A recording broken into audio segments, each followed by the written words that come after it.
dialing it back to his old days with St. Louis and Arizona. Buy or sell, Goldie will finish top 7 in fantasy first baseman. No, I'm going to say no. I think he'll fall off. Older player here, he'll fall off. He'll be top 10, but not top 7 here. Top 10, I would say, yeah, I'd buy it. Top 7, I'm going to say no here.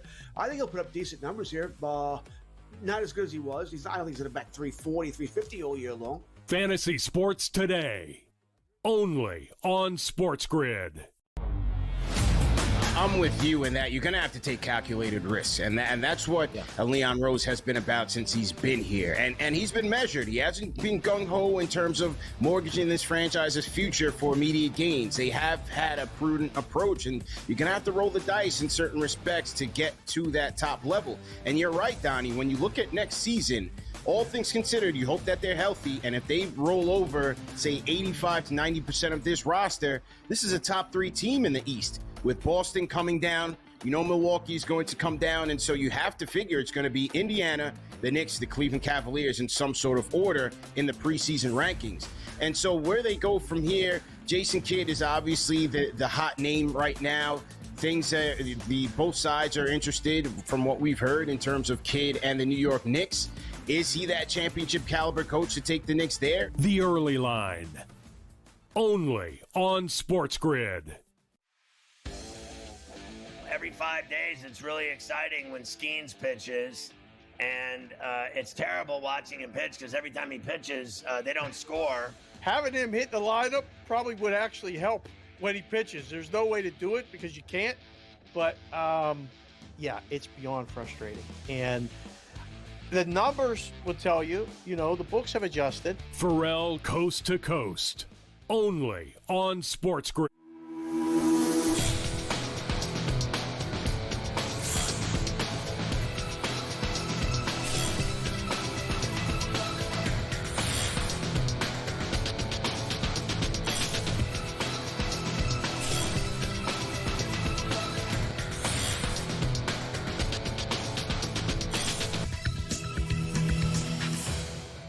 Good morning. Welcome to NewsWire. Welcome to the start of the U.S. Open, which is currently underway. We'll have an update on that in just a few minutes. Brady Kannon will join us on the show. We'll also go over the very latest and see how this course is actually playing. So far, so good. Under par for a few golfers, which is not really what we expected, but we'll see if that continues throughout the day. Also get into the latest in the NBA. A shocking result for some last night as the Indiana Pacers 5-point underdogs win the game outright, and all of a sudden, they're about even to win the NBA Finals. How things have changed, we will see in the future. Also, the NFL has their OTAs, which coaches are on the hot seat. Jacob Camenker will join us here on the show, and we'll review the latest in Major League Baseball and have a full preview of everything in the Stanley Cup playoffs as well. But let's get started. And we begin at the current status of the U.S. Open, where J.J. Spaun is the leader right now as it stands. He is 4 under par. Gary Woodland is also 3 under par. As you see there, the Masters champion Rory McIlroy was 2 under par. He's fallen 1 back. Other big names like Bryson DeChambeau, he is at even par. Ludwig Oberg 1 under. And so thus far, so good. We thought we'd see a lot of high scores, at least after a quarter through the day on day 1 at the U.S. Open. Golfers not having as hard as a time. We'll see if that continues. Meanwhile, the Oklahoma City Thunder right now are in a potential position to lose the NBA Finals, because that's all that can be said. They get a 2-1 lead in the series, as not only do the Pacers cover, but they win the game outright. Impressive performances all around from the entire group on Indiana. And as you see there, 116 to 107 was the final. Rick Carlisle, after the game, thrilled at the defensive contribution and some. I mean, those guys were tremendous, and TJ just brought a competitive will to the game. Mathurin jumped in there and immediately was aggressive and got the ball in the basket, and look, this is the kind of team that we are. We need everybody to be ready. It's not always going to be exactly the same guys that are stepping up with scoring and stuff like that, but this is how we got to do it, and we got to do it as a team. And And, we got to make it as hard as possible on them. Yeah, I mean, the conversation was like, we got to wake up. I think that was the biggest thing. We had a couple bad turnovers there. We were playing a little antsy probably is the right word. But I thought we just did a great job of responding. Like, it's the NBA. 10 points is nothing. 20 points is nothing. No lead is safe. So you just got to put your head down and just one play at a time. That's what it is. One play, one quarter, whatever the case is. Try to, look at it in increments that way. So you can stick with it. So, we didn't start the game the way we wanted to. I thought our first quarter was poor, but our second unit did a great job of giving us energy to start that second quarter. And we just rode that wave, from there. So definitely got to get better starts. The first 3 minutes and the last 3 minutes of every quarter are so important, especially in a time like this. So, we weren't good to start the third quarter either. So, watch the film, see where we can get better, continue to improve. Meanwhile, having to get better, that's got to be the theme of the Thunder. What has gone wrong for them is basically offensively. They have not looked like the same team against the Indiana Pacers. That was one of the questions that Shai Gilgeous-Alexander had to answer after the loss. What did you see from them defensively, and what impact did that have on the turnovers, especially you had tonight? Yeah, they were aggressive. They were higher on the pick and rolls. They really were, just like Coach said, more aggressive, more forceful. We gotta, starts with me, but we gotta apply that pressure back. Especially if you want to beat a team like that on the road, you gotta be the more forceful team for sure. The turnovers were uncharacteristic. Obviously, we're usually pretty clean there. I give them credit. I thought they played really well. They played with great energy. They were physical. They pressured. They sustained it for much of the 48. I thought we did some good things. We got off to a really good start and then got off to a really good start in the third. We really controlled the first and third quarters and had a really hard time in the second and the fourth. So we'll watch it. It wasn't all bad, but we definitely have to play, our style and impose our will for more of the 48 minutes if we want to come on the road and get a win. The Florida Panthers can't win the Stanley Cup tonight, but they can take a big step if they win this evening in Sunrise. They're minus 152 in Game 4 of the Stanley Cup Finals. They're up 2-1 in the series, total of 6.5. The puck will drop tonight at 8 p.m. Eastern. Also, big news in college sports. In basketball, positive momentum to potentially switch men's college basketball from those 20-minute halves that they play to quarters, just like the NBA, including some changing of timeouts and such. No word on whether or not this would affect things for the upcoming college basketball season, but knowing how college sports works just in general, this probably is going to take a year or two. In Major League Baseball, the battle between LA and San Diego continued last night. The Dodgers end up beating the Padres off a Teoscar Hernandez home run. 5-2 the final there. The Mets end up taking care of business as David Peterson pitched a complete game against the Nationals. 5-0 the final. Brandon Nimmo homered twice after a tough season last year. Nimmo says it's been nice to turn it around this year. I think last year was a good learning point for me. Into sometimes you're just going to go through some bad luck, and you should just stay the course. And a lot of the stuff that we go by now is expected numbers, and if all of that stuff is pointing to you should be having some success, then we kind of lean on that to play out over a course of 7 months. Unfortunately, you have to understand that you're going to go through different seasons, and the weather is going to heat up and it's going to cool down, and some days the wind's going to be blowing in, and so there's a lot of different factors that play into this game, and so sometimes you have to just buy into the process and stick with it when those numbers are telling you that what you're doing is good and will work out. So after the Phillies struggled this weekend against the Pirates, they come back and take 2 out of 3 from the Chicago Cubs. Kyle Schwarber and Alec Boehm homer. Jesus Luzardo struck out 10 as the Phillies end up winning that game by a final of 7-2. And the Atlanta Braves take care of business against the Milwaukee Brewers. 9 innings pitched. Yep, that's a complete game for Spencer Schwellenbach. It's his first one as the Braves top the Brewers 6-2. Meanwhile, it's been a tough season for the Baltimore Orioles, but they do get some good news yesterday. That included a 7-run eighth inning to power past the Tigers. They end up winning the game 10-1. Zach Eflin, tough start to his season for the Birds, but who knows? Maybe turns it around in the second half, gets traded. That's possible. Eflin talked about the effort in beating the Tigers after the game. What do you think was especially working for you tonight? I think more than anything, just command.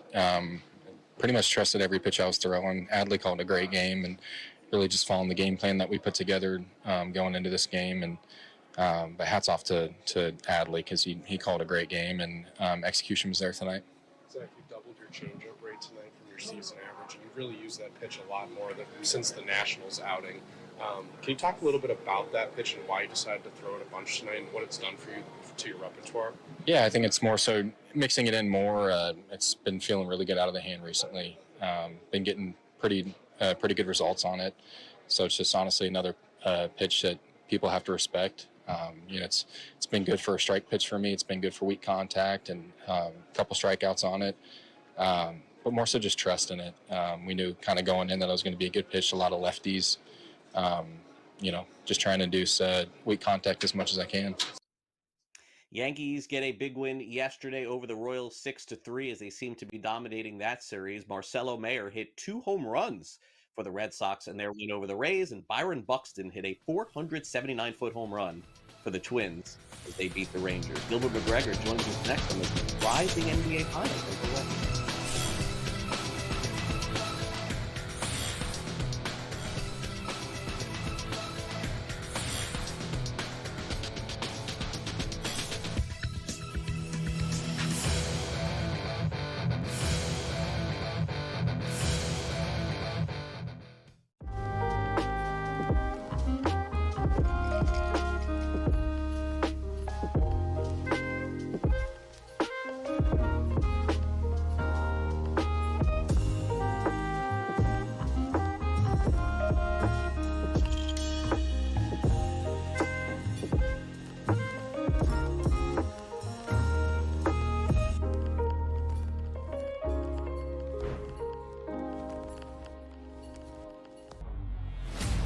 I'm with you in that you're going to have to take calculated risks. And that's what Leon Rose has been about since he's been here. And he's been measured. He hasn't been gung-ho in terms of mortgaging this franchise's future for immediate gains. They have had a prudent approach, and you're going to have to roll the dice in certain respects to get to that top level. And you're right, Donnie, when you look at next season, all things considered, you hope that they're healthy, and if they roll over, say, 85 to 90% of this roster, this is a top 3 team in the East. With Boston coming down, Milwaukee is going to come down, and so you have to figure it's going to be Indiana, the Knicks, the Cleveland Cavaliers in some sort of order in the preseason rankings. And so where they go from here, Jason Kidd is obviously the hot name right now. Things both sides are interested from what we've heard in terms of Kidd and the New York Knicks. Is he that championship caliber coach to take the Knicks there? The Early Line, only on SportsGrid. Here we go at Oakmont. Let's start with the course. What do we know about this course?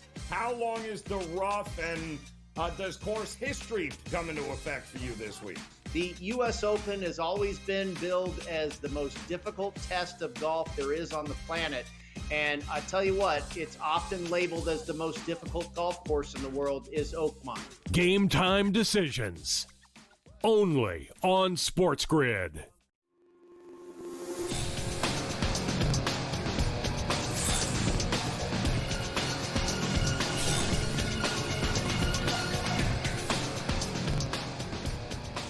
Welcome back to NewsWire here on SportsGrid. I'm Craig Mish, joined by a stunned Gilbert McGregor here on the show. He and everybody else. Nobody picked the Pacers to win the NBA Finals. And Gilbert, I don't think anybody's still picking them now, but here we are, 2-1 series lead. I mean, the Pacers have been doubted basically for a month here, and they just keep winning. And the way they're doing it is sort of unprecedented in this day of the NBA. It's always like 2 or 3 stars coming up big. We're crushing the guys who don't do well. We're praising the guys who do. But with the Pacers, it's like somebody else every game for them. Last night, if you had Benedict Mathurin as your star of the game with 27 points, I mean, you can't make it up. I mean, maybe the Pacers are building a new model on how to win. Yeah, it's definitely a copycat league. And if the Pacers are able to get two more wins and win a championship with this roster, with this depth, with the ability for somebody different to beat you every game, we might see other teams follow suit. Now, there's a long road to get those next two wins. The Thunder have been spectacular following losses during these playoffs. But I will say, I preached taking this series over 5.5 games, and it looks like we're on a path for that to happen now, unless the Pacers win in 5 games. Then I'd really be stunned. But up to this point, I think we have a really good series on our hands. Yeah, definitely so. Shea Gilgeous-Alexander, by the way, 9 of 20 from free throw range. A lot of turnovers in this game. I think that, certainly could be leading to the difference here, Gilbert. And I guess I would ask you moving forward, can Indiana put up that defensive intensity every single game? I mean, I guess this is a product of not having to play every night or even every other night. The Pacers defense has been outstanding. Absolutely. I think they had the energy behind them going back to Indiana. First NBA Finals game at that building in nearly 25 years, basically 25 years when having that game. And see TJ McConnell, 5 steals. Shea Gilgeous-Alexander, as you mentioned, career playoff high, 6 turnovers. And he mentioned some of the adjustments that the Pacers made defensively. It's all about adjustments at this point. There's only one day for them to adjust. There's another game tomorrow. Can Oklahoma City deal with the physicality, deal with what Indiana did defensively? I think that they will respond to that. But kudos to Indiana for doing what they did last night to make Oklahoma City a little bit more uncomfortable than they have been during this series and, quite frankly, throughout the playoffs. So it's going to be interesting to see if Indiana can do that. They keep a lot of bodies out there. They're fresh. They play a lot of guys, and I think that contributes to their defensive effort as well. Yeah, really, the summary of the game was just sort of how everybody pitched in. I mean, really interesting to see and hear TJ McConnell, who had such a big game with 5 steals in an NBA Finals game. I mean, that's a lot. Also, some fantastic numbers for Mathurin on 75% shooting. Halliburton with a great game as well. 5 teammates accomplishing things that we've never seen before in the history of the NBA. 2010 for Halliburton, 20 and no turnovers for Siakam. There you see the numbers for Turner and McConnell. I mean, I don't know how many times I'm going to say it. It's a team effort, Gilbert. I feel like I'm going to do this throughout. But, this is just an incredible performance from several players. And that's the most intriguing thing about this series, honestly, in general, because in game 2, it was Aaron Wiggins from Oklahoma City that kind of stepped up. And these teams are built similarly in that mold, at least. I know Oklahoma City has Shea Gilgeous-Alexander. They have the MVP, and they have another all-star in Jalen Williams. But the Pacers have 2 all-star caliber players as well. It's Pascal Siakam and Tyrese Halliburton, and then it could be somebody different every night. We saw as Aaron Nesmith in the last round. It could be him in game 4. It could be Obi Toppin, who had some big moments last night as well. So I think that kind of back to what we said, the construction of these teams where there are numerous guys who the coach trusts, and it could be their night, any given night. Andrew Nembhard is another name that fits that bill as well. So I think that makes this series so intriguing because any given night, you don't really know who it's going to be. But definitely tip of the cap to Benedict Mathurin, a former number 6 overall pick, didn't get to play in the playoffs last year and is ready for the moment. Even had a DMP in this year's playoffs, and then in the biggest game of his life scores 27 points in 22 minutes. So here you go, Gilbert. Here's your last shot. Okay, listen. I'm not doing it, but you may want to. Pacers plus 190 to win the series. Here you go. Thunder minus 1.5 games plus 194. That's not happening anymore. We know that. Total amount of games 6.5. Under 6.5 minus 128.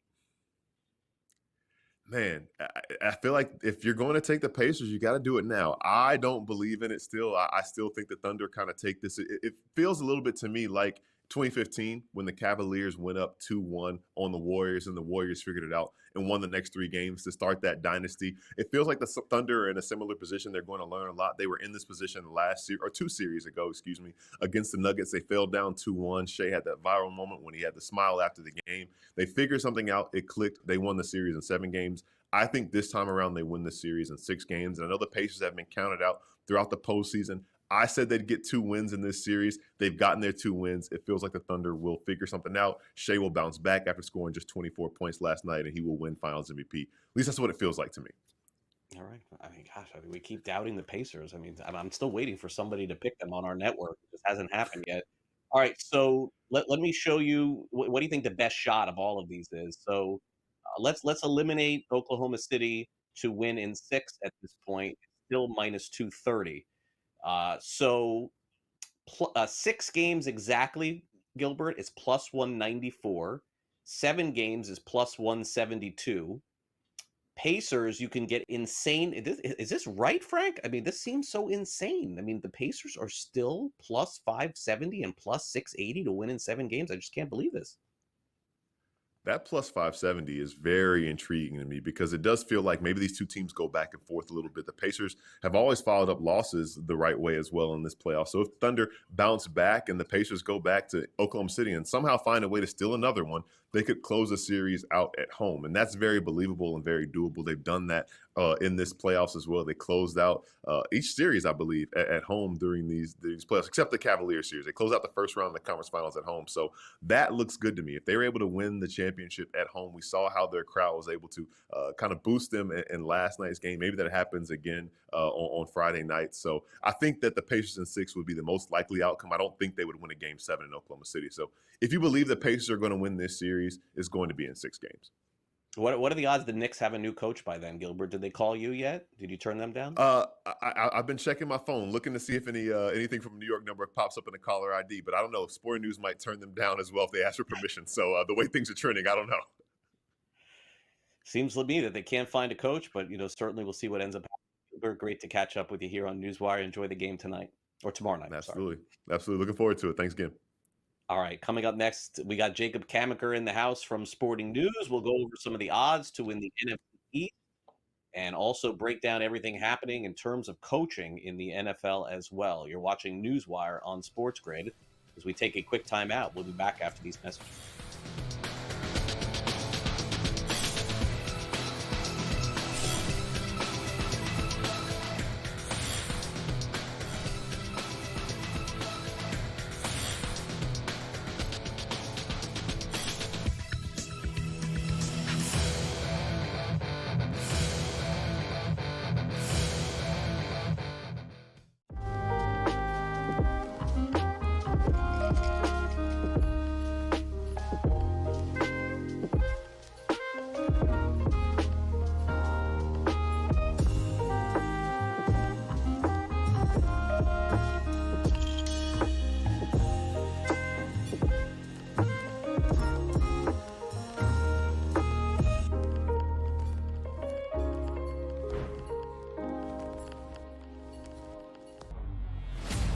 I'm with you in that you're going to have to take calculated risks. And that's what Leon Rose has been about since he's been here. And he's been measured. He hasn't been gung-ho in terms of mortgaging this franchise's future for immediate gains. They have had a prudent approach, and you're going to have to roll the dice in certain respects to get to that top level. And you're right, Donnie, when you look at next season, all things considered, you hope that they're healthy, and if they roll over, say, 85 to 90% of this roster, this is a top 3 team in the East. With Boston coming down, Milwaukee is going to come down, and so you have to figure it's going to be Indiana, the Knicks, the Cleveland Cavaliers in some sort of order in the preseason rankings.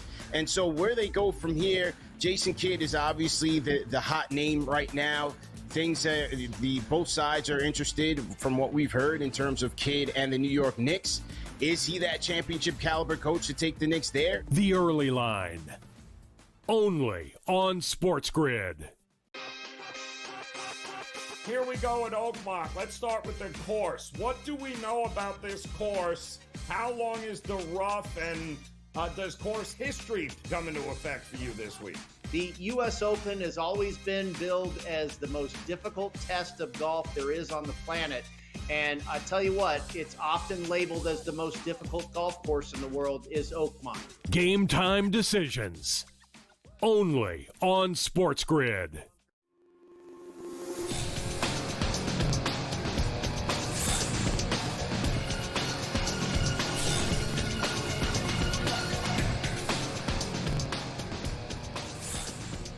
Welcome back to NewsWire here on SportsGrid. We got Brady Kannon in the house to review the U.S. Open. Brady, I think as we talked about yesterday, the course is definitely playing tough for like Patrick Cantlay and Lowry and some others, but there are some really strong performances, at least a third of the way through day one. What do you make of what you've seen thus far?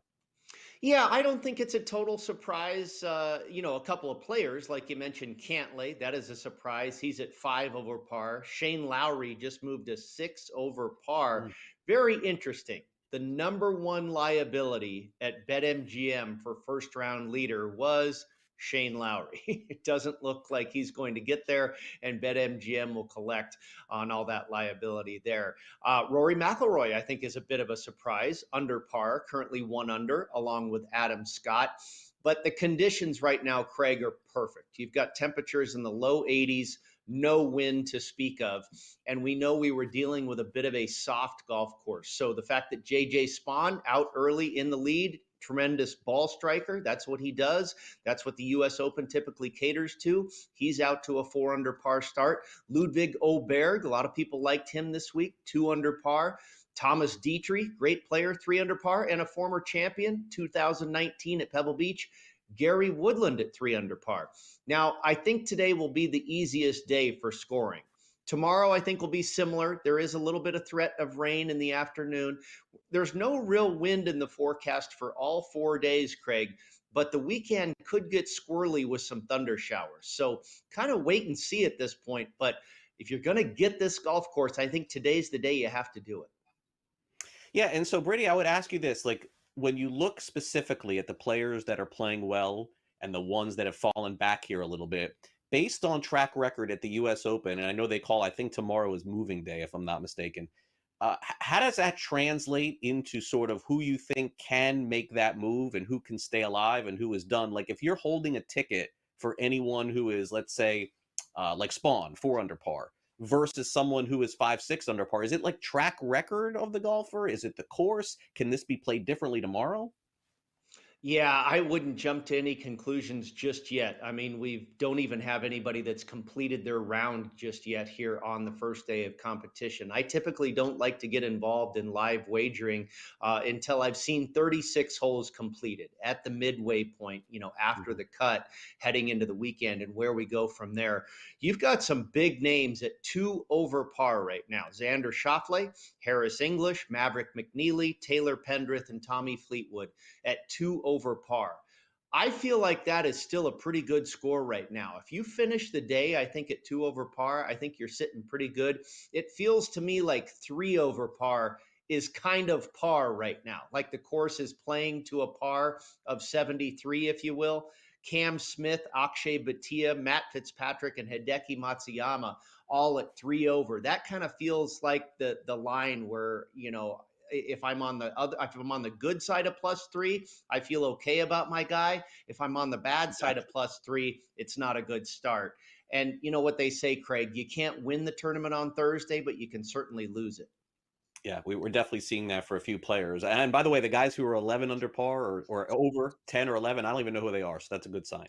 So let's talk specifically, and it's very early, but Rory McIlroy off to a decent start. It looks like slightly under par here. So that puts him, certainly kind of where you want to be if you're holding a ticket there. Bryson DeChambeau, I believe halfway through his round, even par for the day.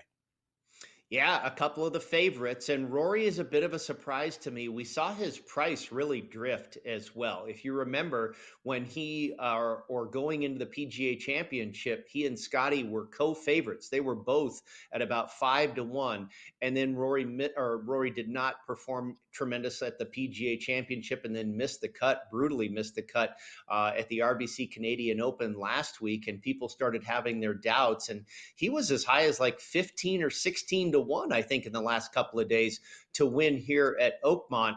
And I am a little surprised myself to see him off to a great start.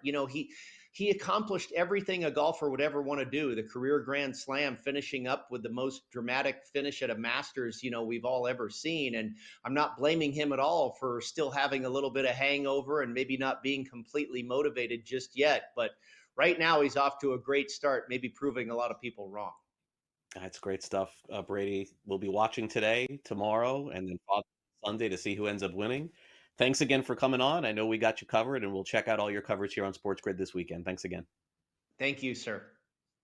Coming up next, it's time to dive into the NFL. That's right, it's June. Start talking some NFL here on the show. Where's Bill Bender, by the way? Got to get him on, talk some college next month.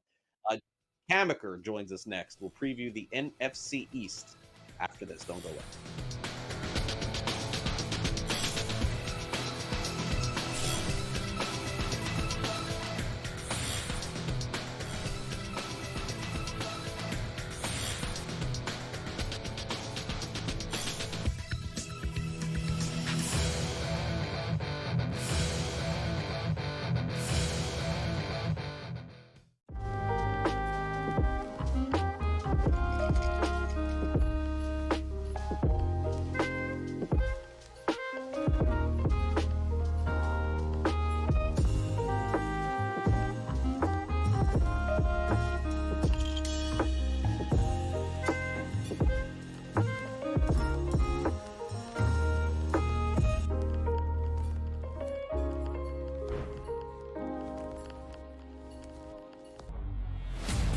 I'm with you in that you're going to have to take calculated risks. And that's what Leon Rose has been about since he's been here. And he's been measured. He hasn't been gung-ho in terms of mortgaging this franchise's future for immediate gains. They have had a prudent approach, and you're going to have to roll the dice in certain respects to get to that top level. And you're right, Donnie, when you look at next season, all things considered, you hope that they're healthy, and if they roll over, say, 85 to 90% of this roster, this is a top 3 team in the East. With Boston coming down, Milwaukee is going to come down, and so you have to figure it's going to be Indiana, the Knicks, the Cleveland Cavaliers in some sort of order in the preseason rankings.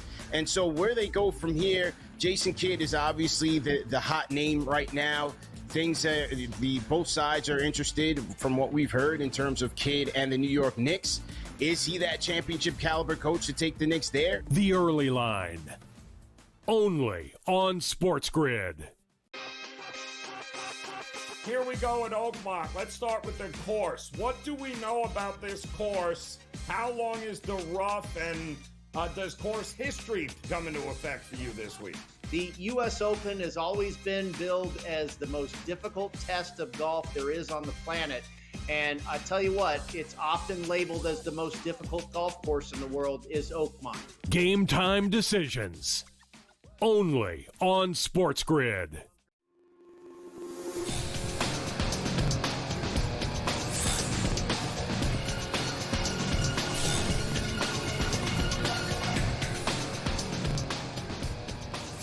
All right, Jacob Camenker is here from Sporting News. You'll see Jacob a lot more with us here on NewsWire as we get into July.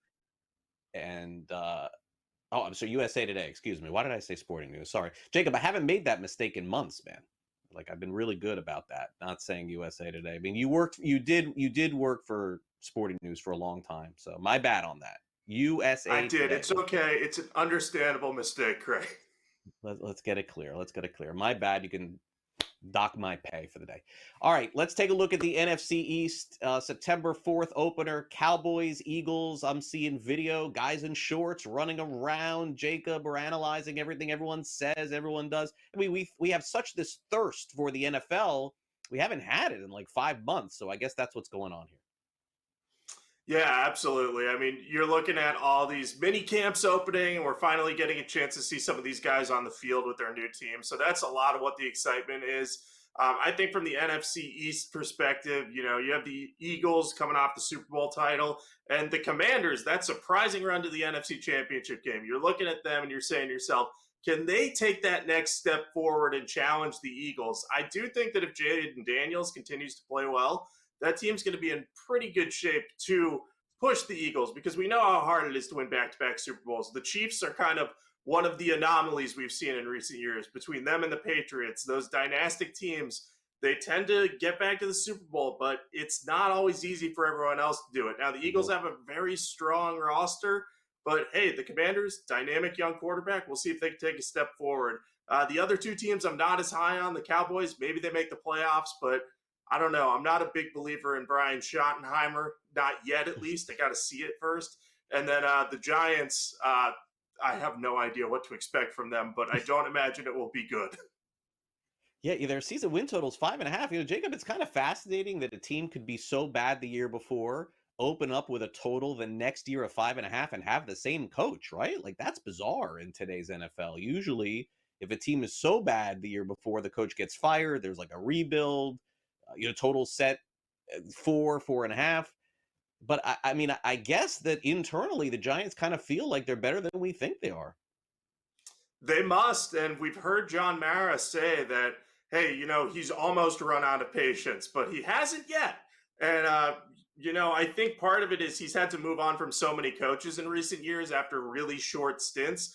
And he seems to believe in Brian Daboll and thinks that first year that he had where he got them to the playoffs and had Daniel Jones playing at a high level, maybe he believes he can get them back to that. But what we've seen the last couple of years wouldn't inspire that sort of confidence. I just think their approach has been kind of strange in how they've addressed the quarterback position, signing Russell Wilson and Jameis Winston and then drafting Jackson Dart. Drafting Jackson Dart in the first round with a coaching staff that could end up being a lame duck coaching staff, because Daboll is undoubtedly the top hot seat candidate going into the season. that could stunt his growth. We've seen it before. We saw it last year. Caleb Williams going to the Bears and Matt Eberflus. That really hurt him with all the turmoil there. So a little worried about what they're doing at quarterback. But hey, maybe Brian Dable will come out, be able to coach up these guys. But again, last few years wouldn't inspire much confidence of that happening. Yeah, no, I think so. And by the way, Dable probably a number one guy on the hot seat in terms of coach in the NFL season. Like the Giants start 1-5. That's the easiest low-lying fruit to say they would make a change at head coach. But Jacob, you've compiled a short list here of others that could be in the same situation. They include Mike McDaniel in Miami, Zach Taylor in Cincinnati. Expectations are high. Brian Callahan, I mean, Jacob, I mean, how long has he been coaching there? A year? Mike Tomlin, Pittsburgh. Wow, that's a big name too. So how do you sort of handicap those names? Yeah, sort of when you're looking at the hot seat, there's always going to be one or two obvious candidates that we see. I think Dable is clear-cut number one this year. Behind him, there are a lot of guys that could see their seats heat up pretty quick. So they're on the warm seat now, but any early season struggles could be indicative of, hey, this isn't going to work out. I think with McDaniel and Zach Taylor specifically, the Bengals have a great offense and their defense has not played well in recent years, but their slow starts have killed them each of the last few seasons. So if they get off to another slow start, I could see all of a sudden it being like, Zach Taylor, this is a problem under him for several years, so we have to change that. Mike McDaniel, the Dolphins, they've had a great offense under him. They seem kind of stuck in neutral, though. They've been able to make the playoffs a few times as a low-end 7 seed, but haven't been able to move forward beyond that.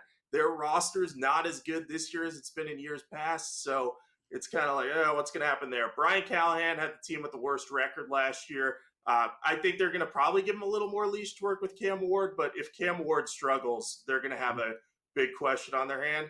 And then Mike Tomlin, I would not fire Mike Tomlin if I'm the Steelers, even if this year doesn't work out. But with Aaron Rodgers in tow there, if things go really south and the Steelers have a losing season and haven't won a playoff game since 2016, I think it gets discussed at least. But we've been talking about Mike Tomlin potentially being on the hot seat for years, and it never seems to happen. So, this is all just projecting things that could happen. If these teams get off to hot starts, they're probably not going to be on the hot seat. But outside of Dable, there's kind of just an interesting tier 2 of guys that could end up under a lot of pressure. Yeah, would agree. All right, so let's quickly look at the Steelers' offense, which, gosh, like nothing. No offense to Aaron Rodgers. I mean, on paper, this doesn't even look that good. So it's like, I don't know really what the expectation is. Their total is 8.5, I guess, on FanDuel.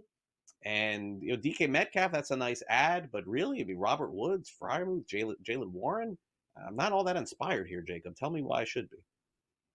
Yeah, I think if there's any reason to be inspired, it's that Aaron Rodgers, if he plays up to the level we've seen, can elevate guys around him. And I know last year with the Jets, they only had a 5-12 record. His stats weren't that bad, though, and he was coming off an Achilles tear. He's going to be healthier this year, so maybe he can elevate some of those guys outside of DK Metcalf in the receiving core more so than he was able to do with the Jets. Again, that's a risk, 41-year-old quarterback, but again, since Ben Roethlisberger's late career decline and retirement, the Steelers have not had a consistently good starting quarterback.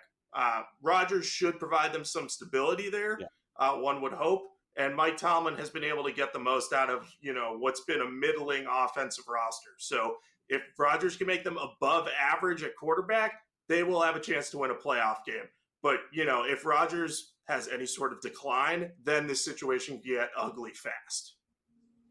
Finally, let's go to Cleveland, where a lot of mixed reviews on their OTAs as far as quarterbacks go. It's like I read one thing and it says Dylan Gabriel looks good. Then I see that, hey, Sanders looks good. Then I see, Flacco's doing a great job with these guys. I mean, I'm going to assume, Jacob, that they're not going to break history and carry 4 quarterbacks on their team, right? So someone's got to go. I would think they can't carry 4 quarterbacks. It's just too many to carry on a 53-man roster. So one of these guys is probably going to be the odd man out, barring injury, of course. I think in a weird way, Dylan Gabriel has the safest path to a roster spot because he's a 3rd-round rookie. Obviously, they liked him enough to spend a day 2 pick on him. That surprised a lot of draft analysts who thought he was more of a mid to late day 3 option. But I think he's probably safe. So you're looking at Flacco, Pickett, and Sanders battling for 2 spots. And I would think they'd prefer to keep Flacco given his experience in Stefanski's offense and the fact that he's a 40-year-old veteran in a young quarterback room. So I think you're looking at Flacco and Gabriel on there, and then can Pickett and Sanders perform at a high enough level that one of them gets a roster spot? It's going to be interesting to see. But I think Pickett versus Sanders might end up being the battle we're looking at the end of the day. So I'm very interested to see how this one shakes out. Yeah, more people will be watching Browns preseason football probably than ever before. Where you're headed? You're headed to the UFL final or something, Jacob? Yep, UFL championship game in St. Louis. Fly out tomorrow. Be there a couple days. So you can follow me on social media and at USA Today for all my coverage of the Spring League Championship. All right, there you go. Jacob, enjoy and catch him and all of his work over at USA Today. Thank you, Jacob, for coming on the show. Really appreciate it. Yep, thanks. Take care, Greg. All right, Joe Pisapia of Fantasy Pros and here at SportsGrid joins us talking baseball.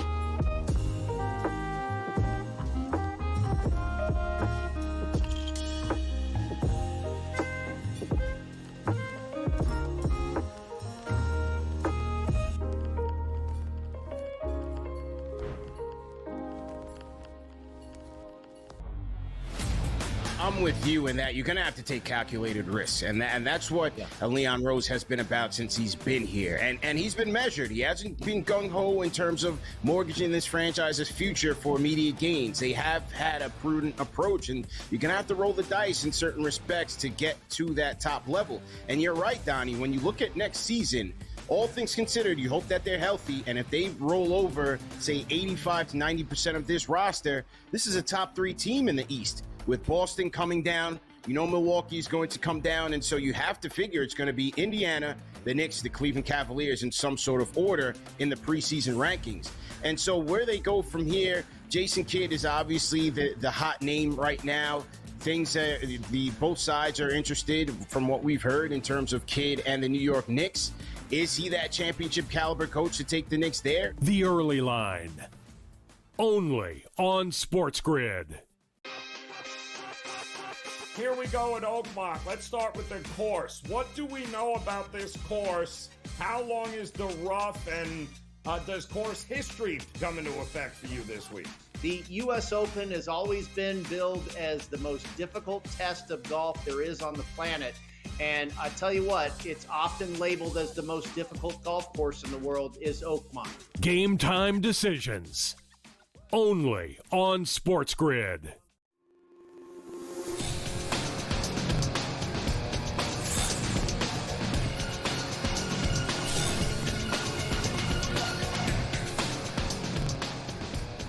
All right, great to have Joe Pisapia in the house. You can catch him on the weekends here on Fantasy Sports Today, specifically Sunday morning with Matt Stryker. And then before you know it, football season will be here. Fantasy football season, I know, is underway already for Joe and the Black Book and at Fantasy Pros too. Joe here on NewsWire at SportsGrid, we're going to push back a little bit. We're going to wait until like the end of the month, like July, to get things started. But, baseball hits that all-star break and a lot of people pivot toward football. Well, they do. And if you're going to pivot at that time or earlier, go get yourself a Black Book. It's on Amazon right now. Look, it's so pretty. It's out there. Some great contributors to that. As always, we got the ecosystem. We got relative position value. It's never too early to start digging in and start getting your ideas, especially if you do have early drafts, which I know one person hates. It's Craig Mish. He hates an early draft. Give him a draft right after the season starts, and he's still miserable. Yeah. No, I mean, I love the fantasy football season. I hate taking a player who gets hurt in August. And I could have waited. Throw away. I know. I don't think there's any getting that far ahead of it and being that smart. But again, that's just me. All right. Anyway, let's get to baseball here. Atlanta Braves. Let's start there. Joe, they're going to turn it around at some point. They cannot be this bad all season. But the question is can they get into a position where by adding a couple of pieces, maybe at the trade deadline, they have a chance to hit the wild card? I don't think they're beating out the Mets, and I don't think they're beating out the Phillies, but I'm not completely trusting these teams in the Central and West anyway. Can the Braves get it going? Well, if they can, this is the month where they have to figure it out. So the schedule has turned in their favor a little bit recently. They've got the Rockies now this weekend, too. So if you handle your business against the Rockies and the Marlins this month, they've got a home and home against the Mets, right, where they're going to play them. Then they play the Phillies. So by the end of June, when we look around at July 1st, all of a sudden, now we're going to really get a sense of if the Braves are going to make a playoff push or not. If they challenge the Mets and the Phillies in those series in June, there's absolutely a chance that they're a playoff team. I agree with you. I don't buy people in the Central. I think one team's coming out of there, and I still think it's the Milwaukee Brewers. So I'm going to die on that hill because of all the pitching they've got in that organization, and I think eventually they'll hit enough to get it all done. But if you look ahead after June, July gets much easier for the Braves. We're talking about they're facing the Athletics, they're facing the Orioles, they're facing the Angels in the beginning of that month. So all of a sudden, again, if they can just hold true in June, maybe end up a couple games over 500, schedule gets easier. And next thing you know, the Braves are very dangerous. Strider has to turn things around. Sale's been brilliant after a shaky April. I think he's a really interesting investment. I just locked him in as Cy Young at plus 1,500 last week before that start. And he's got another start coming up against another really good matchup with the Rockies this week. That number is going to shrink even more. So don't count out the Braves quite yet, but I agree. The Mets are the class of this division right now. Now, Drake Baldwin has contributed in a big way to the Braves. So did A.J. Smith-Shawver. In fact, he was the favorite, Joe, to win Rookie of the Year on the FanDuel Sportsbook. But right now, it could be a two-player race. Maybe throw Matt Shaw in. I'll ask you, is it Baldwin and Miami's Augustin Ramirez? I know Ramirez has fallen back significantly. Went from hitting about went from hitting about 1,000 to like 250 within the course of a week. Now he's down to 226. Let's show the people the odds here. Baldwin plus 220, Ramirez plus 500, Shaw plus 600, and then Chad Patrick, who's been so good for Milwaukee, he's 10-1. Yeah, look, Chad Patrick a little shaky yesterday, but Jacob Mizrowski has a start today, and I'm fascinated by it because he's been dominant down in the minor leagues as far as strikeout totals. So whether he or Logan Henderson get another crack at this rotation, Aaron Savali asked for a trade because he just got booted for the bullpen, so he's on his way out of Milwaukee. There's a really good chance that I think one of those Brewers' young arms who have already shown you some moments. There's another guy I want to talk about too because, as you mentioned, Augustin Ramirez, over his last 64 at-bats, he's hitting 188 with a 297 slugging and a 235 OBP, and Drake Baldwin hasn't been much better. Over his last 43 at-bats, he has come crashing down to earth. 209 batting average, a 277 OBP, and a 349 slugging. So I'm going to go neither here. There is an intriguing option here on the board in Ben Kasparius at plus 1,400, who's going to be pitching for the Dodgers and getting stretched out into that rotation. Dave Roberts gave him a start yesterday, a huge one against the Padres. He performed well in that. Not where the strikeout total you're going to want, but a very stressful start where I think he came out pretty well, all things considered. If he gets stretched out continuously in the next couple of weeks and sticks in this rotation and performs well, he's going to get a ton of attention for that. He's already pitched really well out of the bullpen for the Los Angeles Dodgers. And these used to be once upon a time when Craig Mish and I were just youths. This is the way you kind of crack the rotation. I remember Johan Santana pitched out of the bullpen for the Twins before he became one of the best starting pitchers in baseball and had multiple Cy Young. So I'm looking at Kasparius, who's been brilliant so far this season. You look at the stats, he's got 44 innings pitched, 46 strikeouts, a 102 whip, a 2.86 ERA. Yesterday, he went 4 innings against the Padres, just 3 hits, 1 earned run, 2 strikeouts, 2 walks. But if he gets stretched out and becomes a decent starter, Kasparius might be an interesting dark horse for this Rookie of the Year because I don't believe in either of the two catchers. I think the league is caught up to them. Yeah, I think it's open at this point. That's definitely fair to say. But the NL West, even more wide open. Look at these teams. The Dodgers with 41 wins, Giants with 40, Padres with 38. I thought the Diamondbacks would be better than just about all these teams, Joe. But unfortunately, they've hit some big injuries, of course, with Burns. And then the Rockies, 12 and 55. I don't want to see that graphic ever again. 3 teams make it, 4 teams make it. I hate to count Arizona out, but I guess I got to kind of feel that way now. You know, I want to count them out too, but they're 7-3 in their last 10 games. So nobody's told them that they're supposed to be out of it. Corbin Carroll's been fantastic. Ketel Marte getting healthy again has been brilliant for them. losing Martinez in the bullpen, that is something, it's a real problem for them. So they have to make a decision here. Are they realistically going to compete this year? I am where you are, which is probably no. I think management's going to let them play through the month of June and then reevaluate where things are. If they hang through the month of June as currently constituted, I could see them taking a Jordan Lawler, who's a huge piece that really has no home in Arizona in this infield right now, flipping him for something else. Maybe you bring back a Mitch Keller and a Bednar in that kind of deal. The Pirates get an everyday position player who's young, and you get another starting pitcher who's been really good. He's got 10 quality starts this year, Mitch Keller, and unfortunately not many wins to show for it, and they need a closer, and Bednar would fill that void as well. So a deal like that could be on the horizon for the Arizona Diamondbacks, but they have to continue to hang in there for the month of June. Otherwise, they're going to be sellers. Joe, great stuff as always. We'll see you Sunday morning on Fantasy Sports Today. And as Joe mentioned, Fantasy Black Book for football season out right now on Amazon. By next week, it'll be the #1 book on the app. I know that. Thanks again, Joe. Appreciate it. Thanks for having me.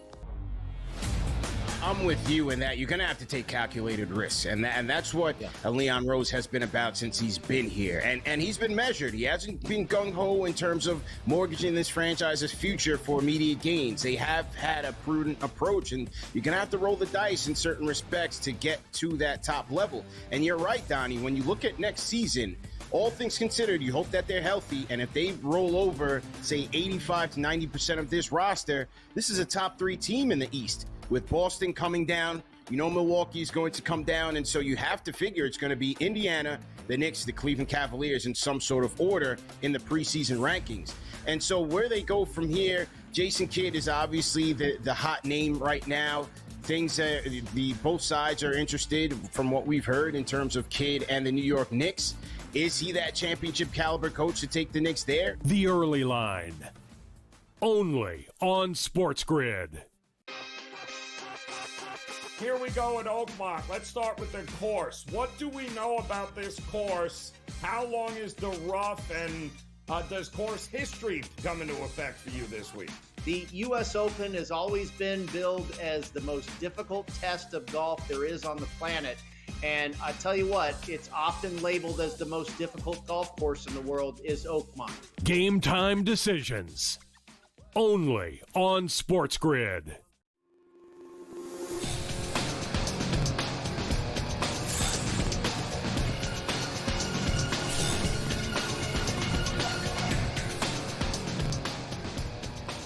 Welcome back to NewsWire here on SportsGrid. Some confusing stories we end the show with today. Very specifically, the Boston Red Sox player who seems to be confused about his past. Also, a Cincinnati Bengals player who's confused why he's not on the field. But the good news is that we end the show with no confusion in the Washington Nationals. So let's try to figure these stories out as we wrap up our Thursday with some last licks.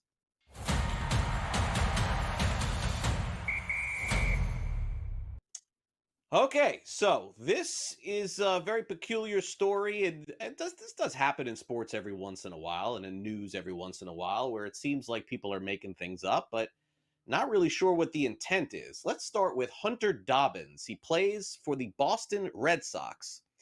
Now, Dobbins is, he's a little bit of an anonymous player, I would say, in Major League Baseball, where you may never have heard of him, and then all of a sudden he says something, makes a little bit of a name for himself. Well, Dobbins said that he had no interest in ever playing for the New York Yankees. Okay, fair enough. We've heard that before, right? Vladimir Guerrero Jr. once said it. I think Ken Griffey Jr. once said it as well.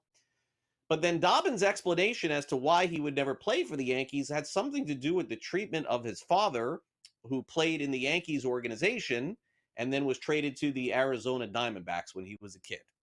Well, some fact checking was done, and apparently Dobbins' dad never played in the minor leagues for the New York Yankees and was never traded to the Arizona Diamondbacks. So I'm not even sure where he got the story from, but needless to say, the story has made its way into the media. And Dobbins, at least for the time being, and by the way, that's going to change by the end of the day today, by the end of the day tomorrow, has been doubling down on the story, essentially saying that it is still true. These things are very easy to check. And this poor kid is getting caught up in something that he really had no business getting caught up in, which is essentially looks like he is either lying or he doesn't have internet access. I really don't know. But he is not going to be able to live this down anytime soon. In fact, if he's not a very good player, he may be known for this the rest of his baseball career. Hate to see that, but nature of the beast. If you get caught in a lie, these are the sort of things that happen. He's not the first. He won't be the last. All right, Shamar Stewart. What is going on in Cincinnati? They can't get any of their players on the field. You got Trey Hendrickson sitting out, another one of their defensive players sitting out, and now you have Shamar Stewart, who was a first-round pick of the Cincinnati Bengals. It is not unusual for rookies to not be signed after the draft in April or early May. But, folks, we are into June, and now he has got to leave mandatory minicamp by just attending activities and no contract, and with the Bengals asking for certain contract clauses. Now, the Bengals have probably done things differently than a lot of other teams in the NFL, so maybe this shouldn't come as a huge surprise, but there are basically different rules that they have for their rookies in these contracts, very similar to the player who they drafted last year as well, at least according to them. Needless to say, Stewart still unsigned and probably going to be holding out. The only question is, does he get on the field in July? If not, then it goes to August, and then, of course, it goes to the regular season. All right, let's get rid of all those stories, these bad stories here in sports, and end with a good one. The Washington Nationals have already called up James Wood and Dylan Cruz. They're playing all these young players. Still have a couple in the minors as well. It seems like every player they have is from the Juan Soto trade. But they've now decided to call up their top, as they're saying, paw spec. That's P-A-W. Yes, Bruce, the Bat Dog, is headed to the Washington Nationals. That's correct. He will make his major league debut on Saturday. What does this all mean? It means instead of using a bat boy for a day, they're going to use a bat dog. Not unusual in minor league baseball, but I will say kind of unusual a little bit in Major League Baseball. You don't see this that often, the gimmicks and stuff like that. But congratulations to Bruce. He's getting the call. We'll all be checking it out. Why will we be checking it out? I say we, because the Marlins play the Nationals on Sunday. So, of course, that's the game I got to be watching, back on the broadcast for them next week. All right, coming up next, we got Smiley Coffin with the latest on the U.S. Open. That's followed by Pharrell, Coast to Coast at 3 o'clock Eastern. Then we got Front Office Sports at 6. Game Time Decisions at 6:30, previewing the Stanley Cup playoff game tonight in Sunrise, Florida. In-game live game day tonight from 8 to 10, and then recapping tonight's hockey game will be Gabe on Sports Rage tonight. Thanks to Jacob Camenker from USA Today. Got that right this time. Gilbert McGregor from Sporting News. Brady Kannon, of course, here from SportsGrid, and Joe Pisapia of Fantasy Sports Today. Thanks to Jake, of course, filling in for Luke today. And thanks, of course, to our producer, Frank. I'm Craig Bish. I hope you enjoy the rest of your Thursday. We'll put a bow on the week here on NewsWire tomorrow morning at 11 a.m. Eastern. That's when you'll see us next. Have a great day, everyone.